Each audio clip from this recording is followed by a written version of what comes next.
celular aí, abaixa aí, ó. O celular de preto. Bora.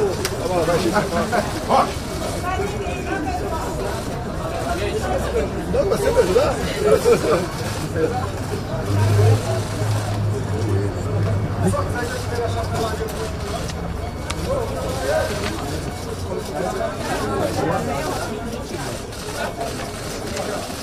Vamos lá, posso começar? Pode. Satisfação revê-los. Estou muito feliz com vocês aqui. Obrigado pela oportunidade. Vivemos um momento ainda de intranquilidade no Brasil, por causa especial da criatividade de alguns. Ontem eu fui ao Supremo, a decisão foi na última hora, vocês surpreenderam. Hoje resolvi não ir. Motivo. Obviamente eu sabia o que ia acontecer. Mas vamos lá. Eu espero que hoje nós temos um ponto final nisso aí. Parece que tem algo pessoal contra mim. E a acusação é muito grave. E são infundadas. E não é da boca para fora. Eu vou demorar um pouco, mas tem muita novidade para vocês. Vamos começar no final. Quando as eleições se acabar. No dia 2 de outubro, 2 de novembro, alguns de vocês estavam lá na Alvorada e eu fiz um pronunciamento à nação. Coisa rara, né? Fiz um pronunciamento lido à nação. Eu vou ler apenas um parágrafo desse pronunciamento, que infelizmente não está no inquérito do ministro Alexandre de Moraes.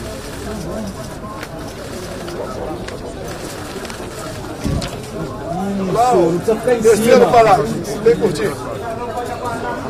As manifestações pacíficas sempre serão bem-vindas, mas os nossos métodos não podem ser os da esquerda, que sempre prejudicaram a população, como invasão de propriedade, destruição de patrimônio, cerceamento do direito de ir e vir.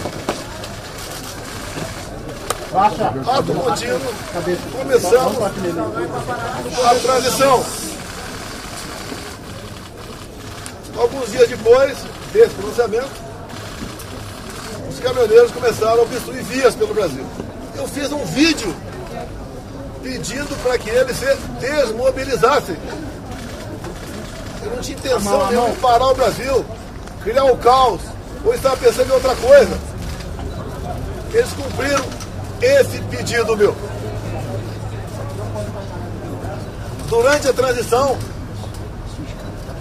conduzida pelo senador Ciro Nogueira, tive um encontro no começo de dezembro, no Alvorada, com o escolhido futuro ministro da Defesa, José Múcio. Ele foi pedir um apoio para mim, para que tivesse mais acesso aos respectivos ministérios.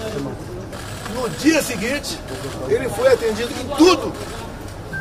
Voltou depois, entrou em contato conosco e pediu que eu nomeasse os comandantes militares indicados pelo presidente eleito Lula da Silva. Foi que eu fiz. Em dezembro, nomeamos 2 comandantes. O outro saiu mais no final. Atendi ao presidente Lula. Se tivesse qualquer ideia de força, não deixaria os comandantes do Lula assumir. 30 de dezembro de 22, o dia que eu viajei para os Estados Unidos. Mas, antes de viajar, eu fiz uma live que, lamentavelmente, não estão nos inquéritos do senhor Alexandre de Moraes. Como hoje eu vi na mídia, já que eu estava lá, há advogados reclamando de um vídeo que ele botou, mostrando a parte mais agressiva, vamos assim dizer, do quebra-quebra. E quando se fala em quebra-quebra, o próprio Zé Múcio, há pouco tempo, no programa Roda Viva, falou que o que aconteceu de 8 de janeiro não foi golpe. Como o ex-presidente Temer falou a mesma coisa. como o ex-ministro Jobim também falou. Depois ele voltou atrás. Ah, moço, celular, câmera. E na verdade, o resumo que eles falaram é o seguinte: golpe, tem povo, mas tem tropa, tem armas e tem liderança.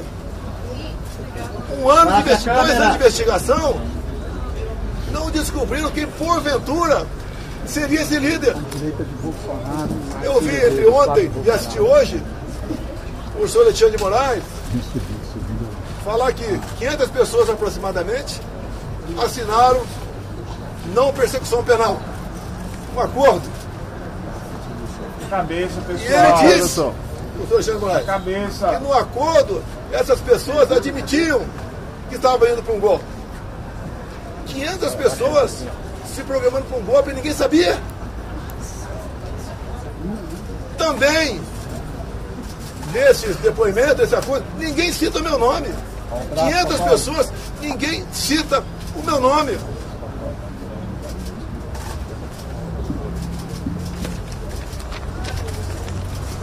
Vamos aqui para a live de 30 de dezembro. Celular, amigão. O dia que eu viajei para os Estados Unidos.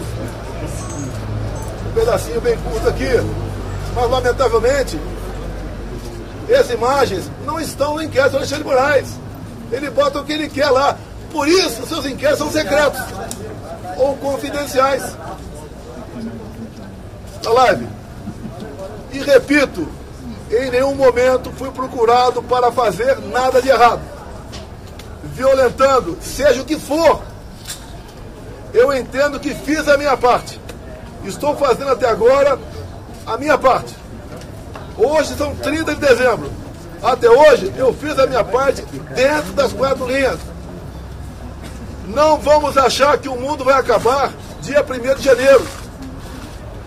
Vamos por tudo ou nada. Não! Não tem tudo ou nada. Inteligência. Mostrar que somos diferentes dos outros. Nós respeitamos as normas, as leis, a Constituição. Nós sabemos dar valor à liberdade. Abraço aí, fotógrafo. Talvez isso seja o de mais importante. Mas o pessoal deve perguntar: por que está de defesa? Um pouquinho de recorte. Lá atrás foi discutido estado de sítio. Você deve se lembrar na matéria do Glengleu, que passou para a Folha de São Paulo, áudios. Um dos áudios dizia: carregue num 4-2. Ele estava na dúvida do que me acusar. Estava na dúvida. Ele achou naquele momento que era melhor falar que queria dar um golpe usando o artigo 142 da Constituição. E agora, entre ontem e hoje, palavras do ministro relator, ficou convencionado por ele, está de defesa. E o decreto estava pronto para assinar. Seria então, se eu assinasse, o início do golpe. Segundo o ministro relator, configurou-se o golpe a partir desse momento. Mas, antes de uma hipotética assinatura de um decreto de estado de defesa, como está no artigo 136 da Constituição, o presidente da República tem que convocar os conselhos da República e da defesa. Aí seria o primeiro passo. Não adianta botar um decreto na frente do presidente, estado de defesa, e assinar está resolvido. Não convoquei os conselhos da República e da defesa. Nem as preparatórias houveram para isso. Se é que você trabalhar com o dispositivo constitucional, é sinal de golpe. Golpe não tem lei, não tem norma. Golpe tem conspiração da imprensa, do parlamento, setor do poder judiciário, setor da economia, fora do Brasil. Forças Armadas em primeiro lugar, sociedade, empresários, agricultores. Aí você começa a gestar um hipotético golpe. Nada disso houve. Agora, por que se comentou estado de defesa e estado de sítio? Para a gente desmontar de vez essa história de golpe em cima de um dispositivo constitucional. 2014, acabaram as eleições, Dilma ganhou de Aécio Neves. O que o PSDB fez? Contratou uma auditoria externa. Talvez para dar mais credibilidade ao parecer final. Conclusão, parecer final da auditoria externa contratada pelo PSDB sobre eleições. As urnas são inauditáveis. Não sou eu que disse isso. Isso foi em 2015.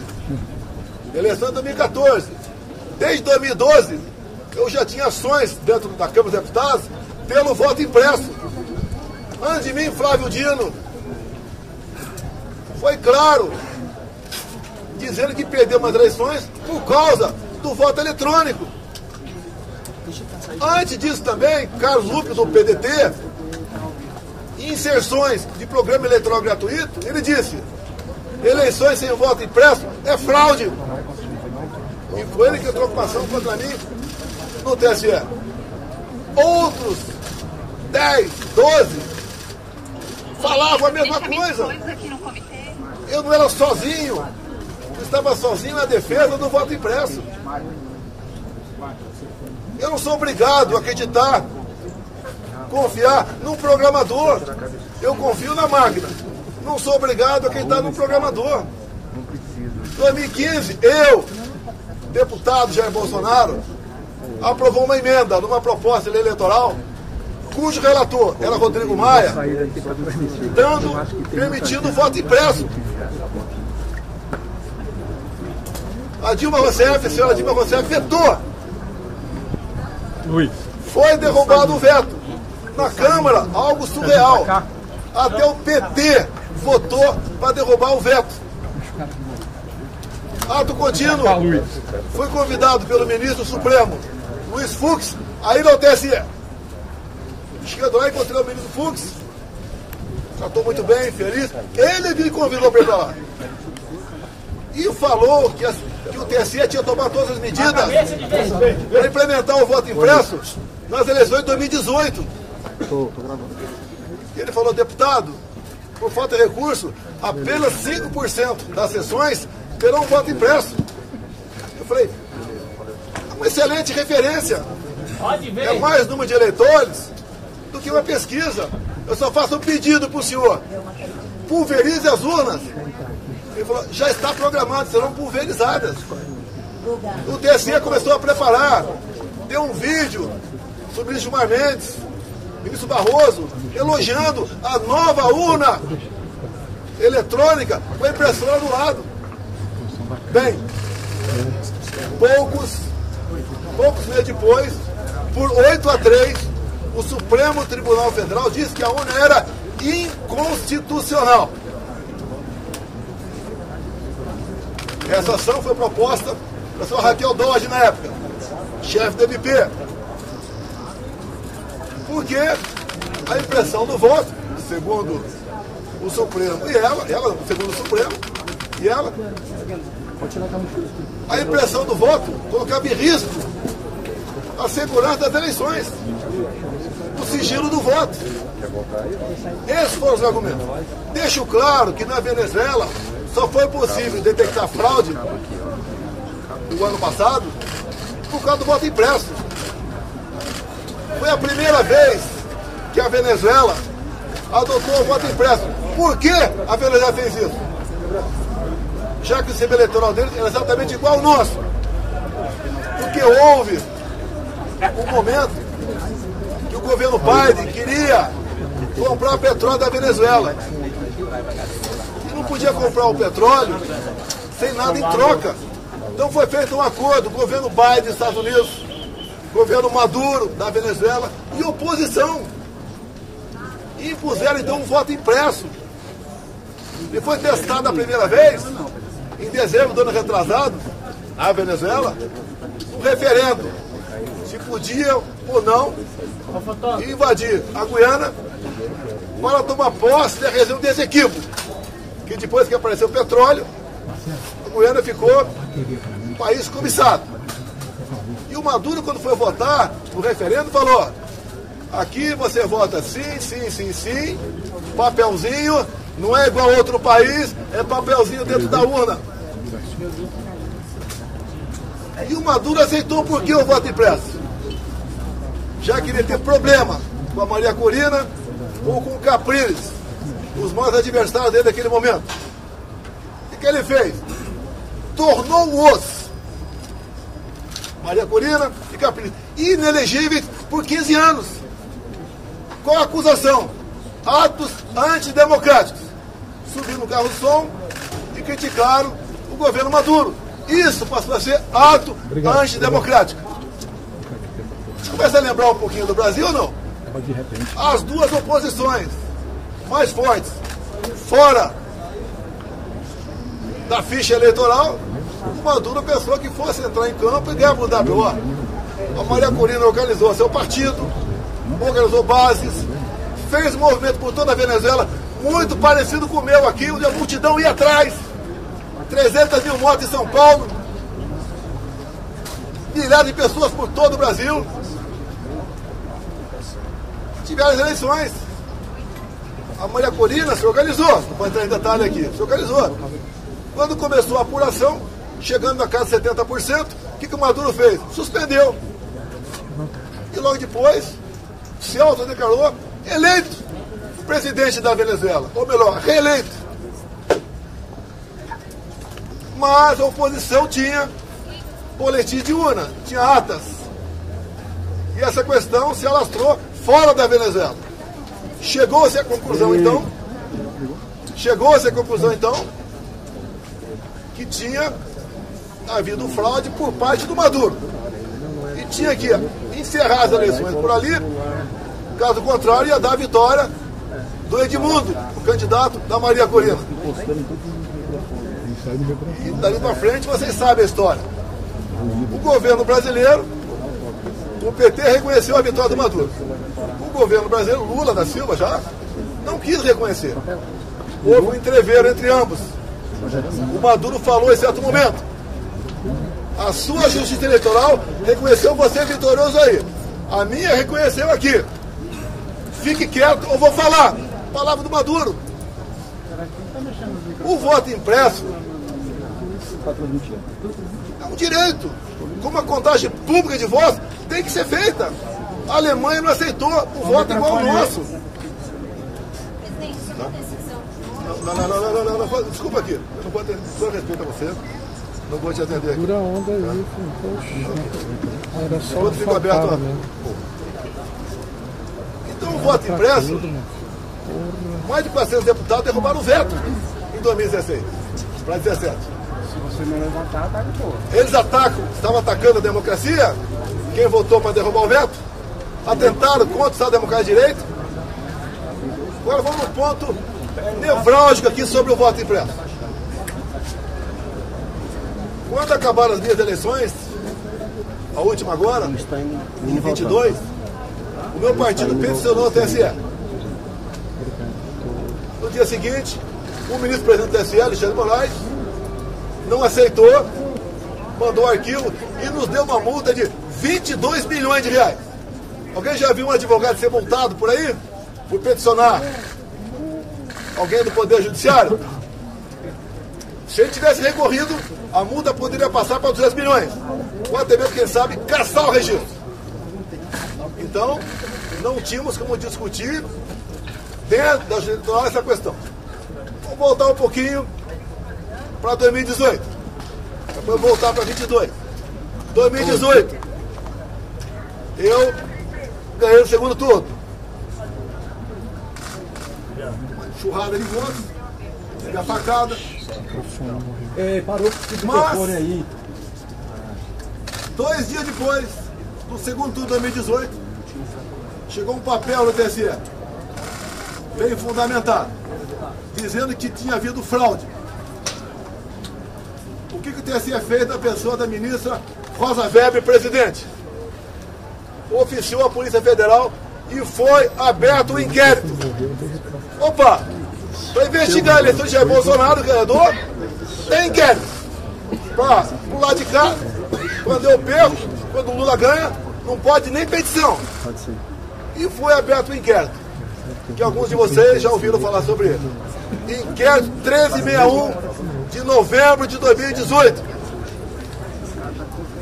para apurar fraude. E foi dada uma atenção muito especial, com determinação da presidente, para resolver rápido a questão de fraude. Estava na cara que tinha havido fraude. Para me tirar e botar o Haddad. O inquérito começou a voar na mesma velocidade dessa ação contra mim. Porque o Haddad tinha que assumir. Eu fiquei sabendo desse inquérito em 21. Por que em 21? A Câmara dos Deputados começou a discutir o voto impresso. A autora da PEC, Bia Kicis, relator da PEC, Felipe Barros, do Paraná. Alguém falou de inquérito 1361 que até aquele momento eu não sabia. A comissão especial votou um requerimento e aprovou por unanimidade para buscar esse inquérito na Polícia Federal. E o Felipe Barros teve cuidado, quando pediu esse inquérito, se havia algo reservado, algo que tivesse a classificação sigilosa, para não divulgar. A resposta do delegado, não. O inquérito chegou na mesa, então, da presidente da Comissão Especial, Bia Kicis. Foi distribuída cópia para todo mundo. Um documento ostensivo. Eu também tive acesso. Aí, então, começou algo realmente inacreditável. O que estava dentro do inquérito? Ato contínuo, em 22, teve uma reunião com os embaixadores do ministro Fux, com o ministro Fachin do TSE. E ele acabou essa reunião com os embaixadores dizendo o seguinte, algo parecido com o seguinte: senhores embaixadores, tão logo o TSE anuncia o resultado, o senhor deve, junto aos seus respectivos chefes de Estado, reconhecer imediatamente o ganhador das eleições. No mínimo, sinal amarelo. Fosse quem quer, eu ou Lula, é para reconhecer imediatamente? Reunir com embaixadores é uma política privativa do presidente da República. Ele não podia ter feito isso. Conhecedor do inquérito 1361, convidei os embaixadores, 2 meses depois, a comparecer no Alvorada. Convidei o ministro Fachin a comparecer também, é tudo aberto, dentro das 4 linhas. Ele não foi.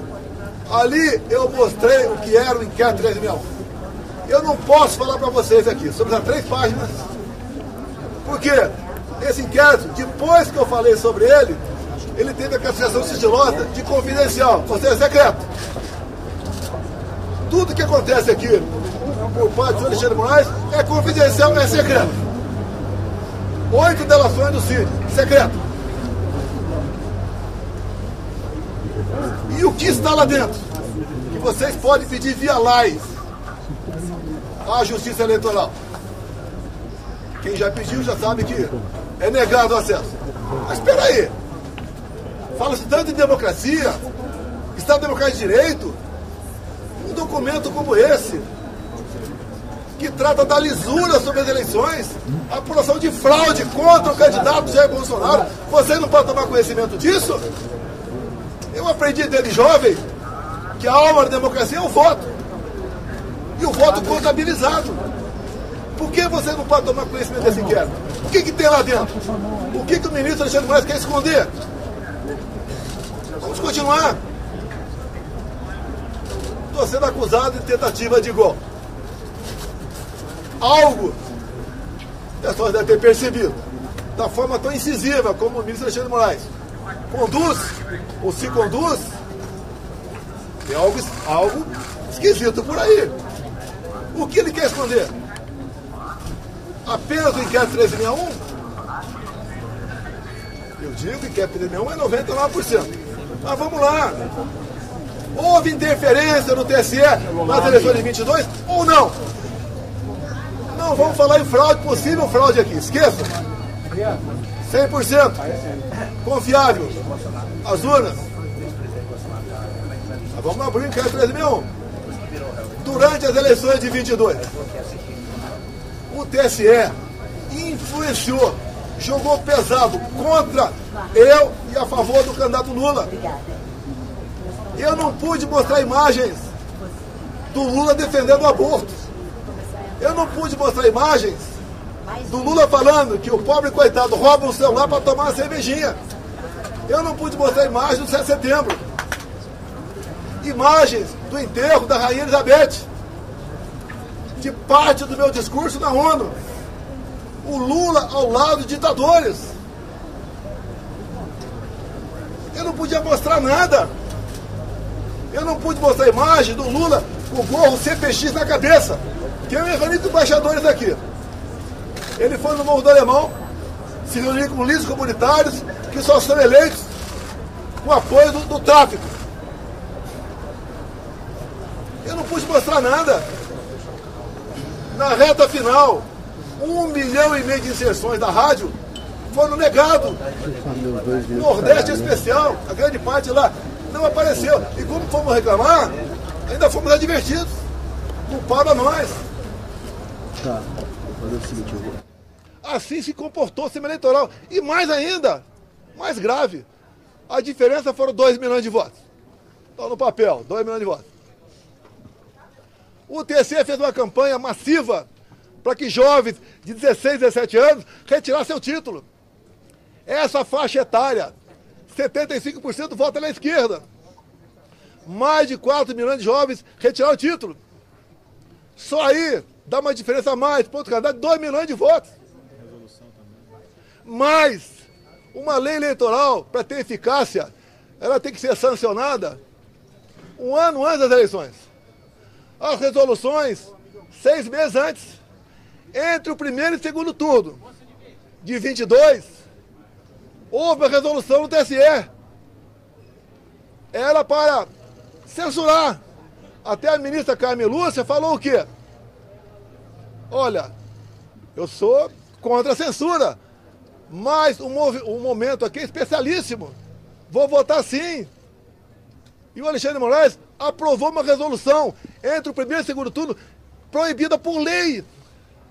Com mais força ainda, a Justiça Eleitoral foi para cima do pessoal da direita, desmonetizando páginas, derrubando páginas, prendendo gente. Fizeram barbaridade contra a minha pessoa. A Justiça Eleitoral se comportou corretamente, dado que eu falei aqui, sim ou não? Eu que sou golpista? Eu que sou golpista? Esses 2 vídeos aqui estão nos autos do inquérito. Os advogados reclamaram de um vídeo que estava hoje, foi mostrado aqui no TSE. Eu sou o culpado. Repito, na delação do Cid, ele diz que, vamos partir do princípio, está tudo certo com a delação dele. Ele diz ali que ficou sabendo do 8 de janeiro, no dia 8 de janeiro. Já falei, estou repetindo, nos 500 acordos de não persecução penal, em nenhum deles, que eu tomei conhecimento, alguém cita meu nome. Graças a Deus eu saí aqui dia 13 de dezembro, porque eu não queria passar faixa para um cara com passado como o Lula tem. Não há crime nenhum não passar faixa. Não está escrito que é proibido passar faixa.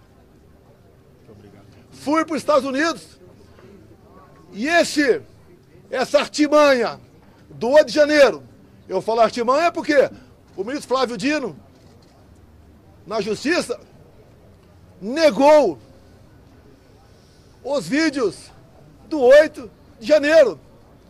Quase 200 máquinas. Ele entregou apenas 4 vídeos e falou que o contrato tinha vencido. Ah, pelo amor de Deus! Pelo amor de Deus! Eu sou golpista? 8 de janeiro, eu estava nos Estados Unidos. Uma das 5 acusações contra mim é destruição de patrimônio, só se for por telepatia. Existia, pegaram, fizeram pesca probatória, reviraram a vida de todo mundo, 3 buscas e apreensão em casa, não acharam nada a meu respeito. O próprio Cid falou que os militares estavam de férias no início de janeiro. Daí invento, o Lula ia assinar uma GLO. Se assinar é problema dele, pô. Vai dar golpe com os comandantes do Lula? Se os meus tivessem mantido, podia até ter uma elucubração nesse sentido. Os comandantes jamais embarcariam numa aventura. Discutir, como disse o então comandante do Exército, meu, discutir hipóteses de dispositivos condicionais, isso não é crime.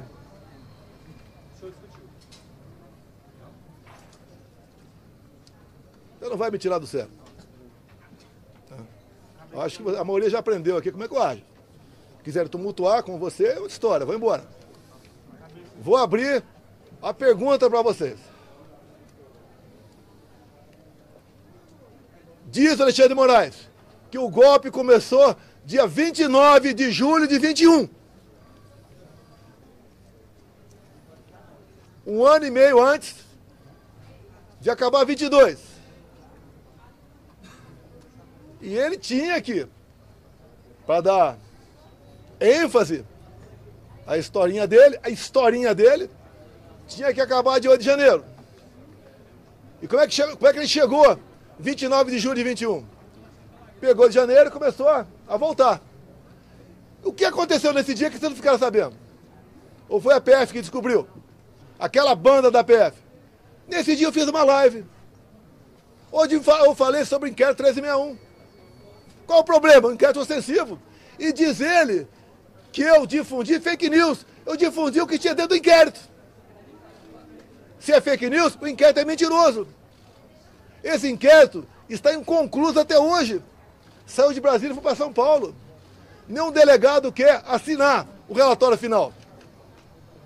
Dado as barbaridades nessas 3 páginas sobre o sistema eleitoral. Eu acredito que vocês querem ter conhecimento disso aí. Vamos botar um ponto final? Vamos. O senhor Alexandre de Moraes suspenda o sigilo do inquérito 1361 de novembro de 2018. É fácil. Vamos para a verdade, vamos botar tudo na mesa. Por que essas prisões absurdas?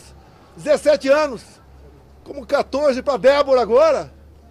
A Débora é uma golpista, terrorista. Ela está sofrendo mais que qualquer ser humano pode sofrer na vida. Ela acorda e dorme, sem dar um beijo, sem dar um banho nos seus filhos. De 10 e 7 anos de idade. Por que 14 anos, 17 anos? Quer botar 30 em mim. Se eu tivesse devendo qualquer coisa, não estaria aqui. Fui para os Estados Unidos, graças a Deus, que se tivesse aqui de 8 de janeiro, estaria preso até hoje. Ou morto. Que é o sonho que eu sei que é de alguns aí. Que eu preso vou dar trabalho. Não vai acontecer não, deixa contigo, presidente. Então, aqui está grande parte, quase toda a verdade que interessa. Repetindo, 2 de novembro de 22.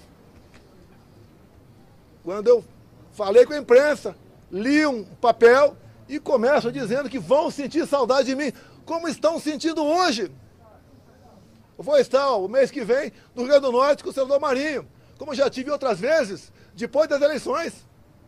O tratamento é excepcional. Porque o João 832 eu usei na campanha e durante meu mandato. A verdade dói, mas o povo entendeu que a verdade é necessária. É picanha, de graça, cervejinha. Não tem nem ovo agora. A inflação está aí.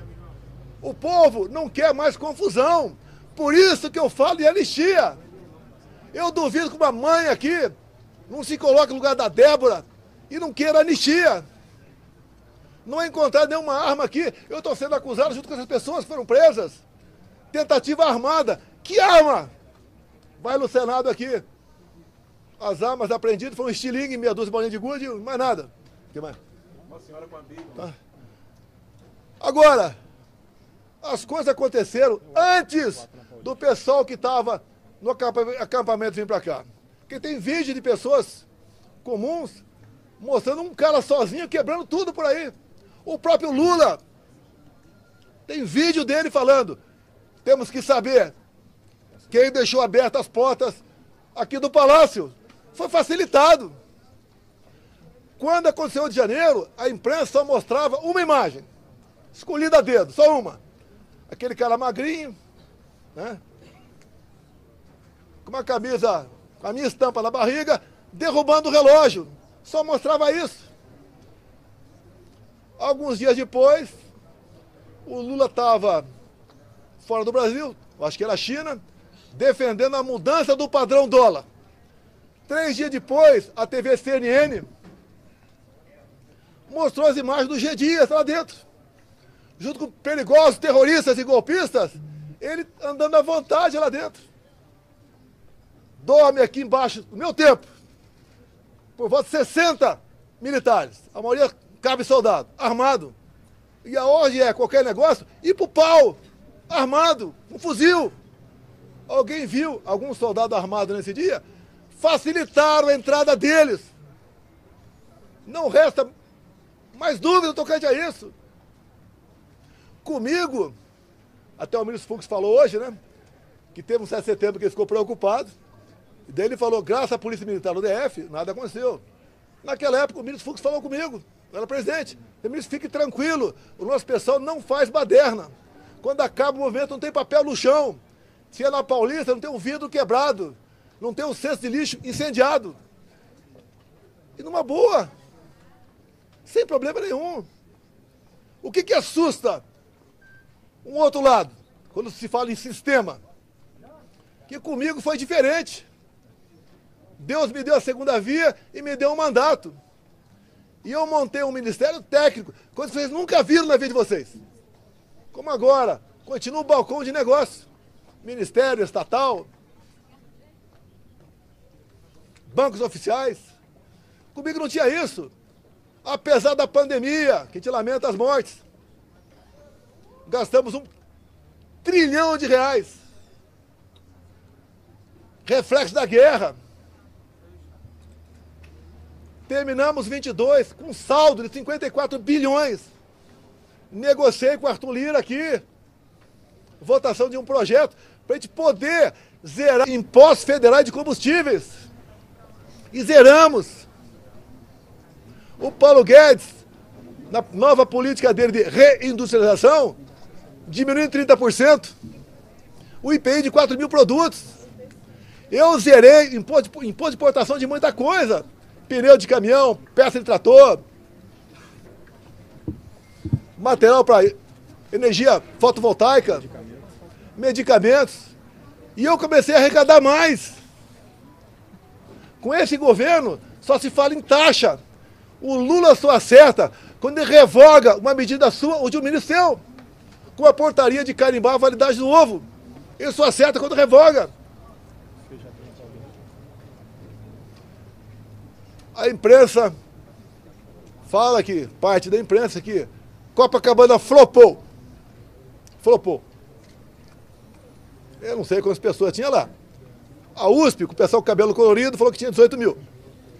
Ou tinha um quarto de Maracanã. Um quarto de Maracanã. A PM falou 400 mil. Mas nós levantamos que tinha mais 3 milhões de pessoas assistindo via internet. Como, por exemplo, a Rádio Ouro Verde. Corrigindo aqui, 3 milhões e meio de pessoas. E quando eu falei em concentrar no Rio, com todo respeito aos parlamentares do meu lado, se eles fizessem um movimento na cidade dele, ia ter uma certa repercussão. Que eu queria que o pessoal ouvisse o que eu falei, o que o Malafaia falou, o que o Nicolas falou. Vamos mudar um pouco esse repertório para São Paulo. Vamos ver se a Damares fala. A Michele volta para lá, porque ela estava em convalescença. Agora, dia 30, agora, vai ter um movimento da esquerda. Estou até promovendo. O movimento da esquerda na Paulista. Qual é a pauta? Prisão para o Bolsonaro. E sem anistia. Lá não tem mãe, não. Que não se coloca no lugar da Débora. Vamos ver quantas pessoas vão para lá. Na semana seguinte, 6 de abril, vai ter o nosso. Tudo acertado com o Tarcísio. Devemos ter pelo menos 6 governadores. Mais de 50 parlamentares. Vamos continuar nessa luta da anistia. A anistia é perdão, é passar borracha. É fazer o Brasil voltar à sua normalidade. Eu não quero conflito, confronto. Eu quero o bem-estar do meu povo. Não tenho obsessão pelo poder, tenho paixão pelo Brasil. E quando alguns falam inelegível, por que eu estou inelegível? Porque me reuni com embaixadores? Não foi com traficante no Morro do Alemão, não. Abuso de poder político? Qual voto eu ganhei junto a embaixadores? A outra inelegibilidade, abuso de poder econômico. Acabou aqui o 7 de setembro. Com toda certeza, 1 milhão de pessoas aqui. Parecia uma plantação de girassol amarelo. Deixei minha faixa. Acabou o 7 de setembro. A estrutura dos palanques que estavam por lá de lá, subi no carro de som Cida Malafaia. E ali, eu fiz o pronunciamento. E que coisa ridícula. Por ocasião da votação da minha inelegibilidade, o ministro Alexandre de Moraes, falando, inclusive, ele fez um coro de imbrochável, imbrochável. O que é isso? Eu falei para um cara que estava lá embaixo, aquela medalha minha, não foi no microfone. E se tivesse falado, qual é o problema? Como agora está um grito aí, quando qualquer lugar que eu vou, chip, chip, chip. Qual o problema? Qual o problema? Alguém viu corrupção como estatal comigo? Acabaram com os Correios. Viu o rombo do Banco do Brasil? Como é que era, por exemplo, Porto de Santos? Dava prejuízo anual de 500 milhões. O Tarcísio assumiu o ministério. Passou a dar lucro de 500 milhões. Para onde ia esse 1 bilhão de reais? Ia para o bolso de alguém, que obviamente começou a trabalhar contra mim. Perdeu 1 bilhão por ano. Você vai lá em Itaipu Binacional, era conhecida apenas como uma empresa que gerava energia. Quando o General Silvio Luna assumiu, ele ligou para mim, ficou abismado com o tamanho da corrupção lá dentro. E eu falei, mas como é que isso nunca veio à tona? Porque a Itaipu Binacional, por ser binacional, não é auditada pelo TCU. Podia meter o braço até o sovaco e roubar. Nós tapamos esse rombo. Junto com o ministro Saxida, foi a reta final. O que nós fizemos? Reduzimos em 45% o preço da tarifa em dólar. E mais, começamos e concluímos a segunda ponte com o Paraguai. Não é uma pinguela, não. Uma ponte de 470 metros de vão. Está 2 anos faltando a cabeceira. Começamos a terceira ponte em Porto Murtinho, para a Bioceânica. Alongamos em 600 metros o aeroporto de Foz do Iguaçu. Levou água para o Nordeste. Vamos terminar Itaipu aqui. Atendi o governador Ratinho, asfaltando em 43 quilômetros. Também a pedido do Felipe Barros. Asfaltamos a Transboiadeira, 43 quilômetros.